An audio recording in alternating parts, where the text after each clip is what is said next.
గత 5 ఏళ్లలో ఎలాగైతే మోడీకి మద్దతు ఇచ్చారో బీజేపీ మద్దతు ఇస్తారో అలాగే మద్దతు ఇస్తారా? మారిన రాజకీయ సమీకరణల అనంతరమైన ఈ విషయంపై క్లారిటీ కావాలి. వైసీపీ ఎంపీలు ఎన్నికల తర్వాత ఎటువైపు, బీజేపీ వైపా కాంగ్రెస్ వైపా, లేదు తటస్థంగా ఉంటారా? ఏదో తేల్చాలి కదా. రాజకీయాల్లో తటస్థ సాధ్యం కాదు. ఇప్పటి వరకు బీజేపీతోనే ఉన్నారు. కారణం టీడీపీతో కూడా బీజేపీ లేదు, ఇబ్బంది లేదు, సమదూరం నడిచింది. ఇప్పుడు టీడీపీ బీజేపీ కలిసిపోయాక మీరెక్కడా? దానికి ఆన్సర్ ఉండాలి కదా. అది చెప్పే ఎన్నికలకు వెళ్ళాలంటారా? ఖచ్చితంగా కదా. ఇప్పుడు పార్లమెంట్కి ఓటు వేయని అడిగినప్పుడు చెప్పాలా లేదా మీరు ఎక్కడుంటారని? పార్లమెంట్కి ఓటు లేకపోతే నేను అడిగేది లేదు. మీరు అసెంబ్లీ ఎన్నికలు మాత్రమే జరిగితే ఆ ప్రశ్న ఉత్పన్నం కాదు. ఎందుకంటే అసెంబ్లీ ఎన్నికల్లో జగన్ గెలిపించాలా వద్దా అనే దానికై జరుగుతున్న ఎన్నిక. జగన్ ముఖ్యమంత్రిగా చూడాలా, మళ్ళీ చంద్రబాబు నాయుడు ముఖ్యమంత్రిగా తేవాలా మళ్ళీ అనే ఎన్నిక కనుక ఆ ప్రశ్న ఉత్పన్నం కాదు. పార్లమెంట్ ఎన్నికలు దేనికి జరుగుతున్నాయి? మోడీ ప్రధానిగా ఉండాలా ఉండకూడదు అనే దానిపైన కదా. సో మీ స్టాండ్ ఏంటి? మోడీ దేశ ప్రధానిగా ఉండాలా వద్దా? ఆ స్టాండ్ చెప్పకుండా మీరు వైసీపీకి ఎంపీలకు అడిగితే మీరు ఎంపీలకు గెలిచి ఏం చేయబోతున్నారు? ఒక ఓటర్గా ఆంధ్ర ఓటర్కి హక్కు లేదా? ఇప్పుడు చంద్రబాబు నాయుడు చెప్తున్నాడు మాకు పార్లమెంట్కి ఓటేయండి, మోడీని మరోసారి ప్రధాని చేస్తాం. ఇప్పుడు చంద్రబాబు, పవన్ కళ్యాణ్, బీజేపీ చెప్పేది ఏంటి? మమ్మల్ని ఎంపీలుగా ఎన్నుకోండి, మాకు ఎక్కువ ఎంపీలు ఇవ్వండి, మేము మోడీని మరోసారి ప్రధాని చేస్తాం, అంతేగా చెప్పేది. మరి జగన్ ఏం చెప్తున్నాడు? మాకు ఎంపీలకు ఓట్లేయండి, మళ్ళీ మేము ఏం చేస్తాం, మేము కూడా మోడీకి సపోర్ట్ చేస్తాం. తర్వాత మరి ఇందులో ఇక ఎవరి జేబులో ఎవరున్నారు? బీజేపీ జేబులో చంద్రబాబు ఉన్నాడు, జగన్ ఉన్నట్టే కదా. సో అందువల్ల చంద్రబాబు జేబులో బీజేపీ కాంగ్రెస్ కాదు, మోడీ జేబులో చంద్రబాబు ఉన్నాడు, జగన్ ఉన్నాడు. అది సమస్య. మోడీ జేబులో చంద్రబాబు జగన్ ఎలా ఉంటారు అనే ప్రశ్నకు మొదలు జగన్ సమాధానం చెప్పాలి. వైసీపీ ఎంపీలు రేపు ఎక్కడ ఉంటారు, ఎటువైపు పార్లమెంట్లో, అది తేల్చుకోవాలి కదా రేపు. ఇప్పుడు భారతీయ జనతా పార్టీని కానీ ఆ నాయకుల్ని కానీ వైఎస్ఆర్ కాంగ్రెస్ పార్టీ నాయకులు ఎప్పుడూ టార్గెట్ చేయలేదు సార్, విమర్శలు కూడా చేయలే. ఇది పొత్తుకు ముందు, ఆ పొత్తు కన్ఫర్మ్ అయిన తర్వాత కూడా నిన్న సిద్ధం సభలో నేను చూశాను సార్, చాలామంది మాట్లాడారు. అంబటి రాంబాబు మాట్లాడారు, జగన్ మాట్లాడారు, పొత్తుల గురించి మాట్లాడారు. పొత్తులు పెట్టుకుని వెళ్ళడం అనైతికం అంటూ మాట్లాడారు.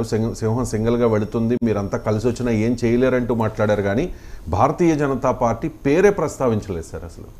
అదే ఇప్పుడు అదే అనైతిక పొత్తులు, నైతిక పొత్తులు పొత్తులే కదా. ఇప్పుడు టీడీపీ బీజేపీతో పొత్తు పెట్టుకోవడం అనైతికమే, కారణం అనుమానమే లేదు. ఎందుకు అనైతికం అంటే అంతకుముందు మోడీని చంద్రబాబు తిట్టిన తిట్లు మనకు గుర్తు, చేసిన విమర్శలు మనకు గుర్తు. అవి ఏమీ మారితే ఓకే.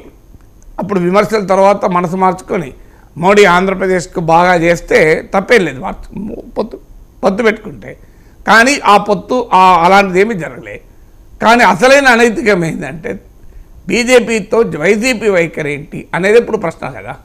బీజేపీని ఒక్క మాట కూడా అనే ధైర్యం ఎందుకు చేయడం లేదు? అసలు అది రాజకీయం కూడా నష్టం. ఇప్పుడు బీజేపీతో చంద్రబాబు కలిశాక ఆంధ్ర సెంటిమెంట్ను రగిలించి కేంద్రం ఆంధ్రాకు నష్టం చేసింది, అలాంటి కేంద్రంతో పెట్టుకున్నాడని చెప్పాలి కదా. సో అది కూడా చెప్పలేకపోతున్నారు అంటే దీన్ని ఏమన్నా అనైతికమా, నైతికమా, భయమా, దీనికి ఏదో పేరైతే పెట్టాలి కదా. సో అందువల్ల బీజేపీతో టీడీపీ పొత్తు పెట్టుకోవడం అనైతికమైతే టీడీపీతో బీజేపీ పొత్తు పెట్టుకోవడం నైతికమవుతుందా? ఒక పార్టీ టీడీపీ బీజేపీతో పెట్టుకోవడం ఇమ్మారల్, అనైతికం. మరి బీజేపీ టీడీపీతో పెట్టుకోవడం ఏమవుతుంది? మోడీ అనైతిక పొత్తులు పెట్టుకుంటున్నాడు అనే ధైర్యం ఎందుకు లేదు వైసీపీ నేతలకు? అదే బలహీనత. ఇప్పుడు అదే జగన్కు ఉన్నటువంటి బలహీనత వైసీపీకి ఉన్న బలహీనత. సో ఒక్క మాట, మీరు అనైతిక పొత్తులు పెట్టుకుంటున్నారు, చంద్రబాబు నాయుడు లాంటి వాళ్ళతో పొత్తులు పెట్టుకున్న మోడీని ప్రశ్నించాలి కదా. అందువల్ల మీరు చంద్రబాబు నాయుడుతో పొత్తులు పెట్టుకుంటున్నారు కనుక రేపు పార్లమెంట్లో మేము మీకు మద్దతు ఇవ్వము అని జగన్ చెప్పగలగాలి కదా. చెప్పమనండి, ఈ మాట ధైర్యంగా చెప్పగలగాలి. మా ఎంపీలు, వైసీపీ ఎంపీలు రేపు బీజేపీకి మద్దతు ఇచ్చే ప్రసక్తే లేదు, నరేంద్ర మోడీకి మద్దతు ఇచ్చే ప్రసక్తే లేదు, ఎందుకంటే మీరు చంద్రబాబు నాయుడు లాంటి వారితో అనైతిక పొత్తు పెట్టుకున్నారు అని జగన్ స్పష్టంగా చెప్పే ధైర్యం చేస్తాడా అనేదే ప్రశ్న. అందువల్ల మోడీ జేబులో చంద్రబాబు, జగన్ అన్న విమర్శలకు ప్రాతిపదిక ఇది. అందువల్ల స్పష్టంగా చెప్పాల్సింది ఏంటంటే what will you do after elections. ఎలక్షన్ల నరేంద్ర మోడీని దేశ ప్రధాని చేయాలా వద్ద ఎలక్షన్ల ముందు చెప్పాలి కదా. వాళ్ళు చేయాలని చెప్తున్నారు, మీరేం చెప్తారు? మరి మీరు ఎవరిని ప్రధాని చేయాలని చెప్తారు? జగన్మోహన్ రెడ్డి ప్రధాని చేయమని చెప్పారు కదా. మళ్ళీ ఏమంటారు, ఆంధ్రప్రదేశ్కు ఎవరు చేస్తే వారి వైపు ఉంటాం. అయ్యా 10 ఏళ్ళుగా మోడీ చేశారో లేదో చెప్పండి. ఎవరు చేస్తే వాళ్ళతో ఉంటారంటే 10 ఏళ్ళు అయిపోయింది, మోడీని చూశారు కదా. 10 ఏళ్ళుగా మోడీ చేస్తే మోడీతో ఉండండి, మోడీ చేయకపోతే మోడీకి వ్యతిరేకంగా ఉండండి. కానీ 10 ఏళ్లలో ఏమి చేశాడో మీరు చెప్పగలగాలి కదా. ఇంకా భవిష్యత్తులో చేస్తే ఉంటాం. అయ్యా 10 ఏళ్ళు చేశారా లేదా చెప్పలేని పరిస్థితిలో ఎందుకున్నారన్నది పాయింట్ కదా. Right sir.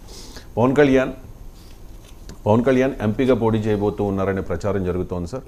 ఒకవేళ అంటే కేంద్ర మంత్రిగా కూడా అవకాశం ఇవ్వబోతూ ఉన్నారని చెప్పి స్పెక్యులేషన్స్ అయితే వస్తూ ఉన్నాయి. అంటే రాష్ట్రాన్ని వదిలి వెళ్ళే యోచన చేస్తూ ఉన్నారు. ఆయన సీఎం కావాలి అంటే ఎమ్మెల్యేగా పోటీ చేయాలి కదా, ఎంపీగా పోటీ చేయడం ఎందుకు అని చెప్పేసి కూడా వైఎస్ఆర్ కాంగ్రెస్ పార్టీ నాయకులు ఎద్దేవా చేస్తున్న పరిస్థితి. సో పవన్ కళ్యాణ్ లోక్సభకు పోటీ చేస్తే వాటి ప్రభావం ఈ ఎన్నికల మీద ఎలా ఉండవచ్చు? అంటే పవన్ కళ్యాణ్ సీఎం అవుతా అని చెప్పిండా? ఆయన చెప్పలేదు. ఆయన చెప్పలేదు. అది వైసీపీలో చేరుతున్న హరిరామజోగ ముద్రగడలు చెప్పింది. పవన్ కళ్యాణ్ ఎన్నడూ చెప్పలేదు సీఎం కావాలి, సీఎం అవుతా ఇప్పుడే అని చెప్పిండి. అది చెప్పలే కదా. మీరు సీఎం చేస్తానంటే నేను సిద్ధంగా ఉన్నా, సీఎం మెజారిటీ ఎమ్మెల్యేలు ఉంటేనే సీఎం కదా. పోనీ వైసీపీ పవన్ కళ్యాణ్ మద్దతు ఇచ్చి సీఎం చేస్తుందా? లేదా వైసీపీలో ఉన్న కాపు నేతలైన అంబటి రాంబాబు, పేర్ని నాని వీళ్ళందరూ పార్టీ ఫిరాయించి పవన్ కళ్యాణ్ మద్దతు ఇస్తారా? సీఎం ఎట్లా చేస్తారు చెప్పండి. సో సీఎం కావాలంటే అంబటి రాంబాబు పార్టీ ఫిరాయించాలి. అంబటి రాంబాబు కాపు ఎమ్మెల్యేలు అందరినీ తీసుకొని పోయి రేపు ఎన్నికల తర్వాత వైసీపీ తరఫున ఎంతో కొంత కాపులు వెళ్తారు కదా, వాళ్ళందరినీ అంబటి రాంబాబు నాయకత్వం వహించి జగన్పై తిరుగుబాటు చేసి మా నాయకుడైన పవన్ కళ్యాణ్ ముఖ్యమంత్రిని చేస్తున్నామని ప్రకటించాలి కదా అంబటి రాంబాబు.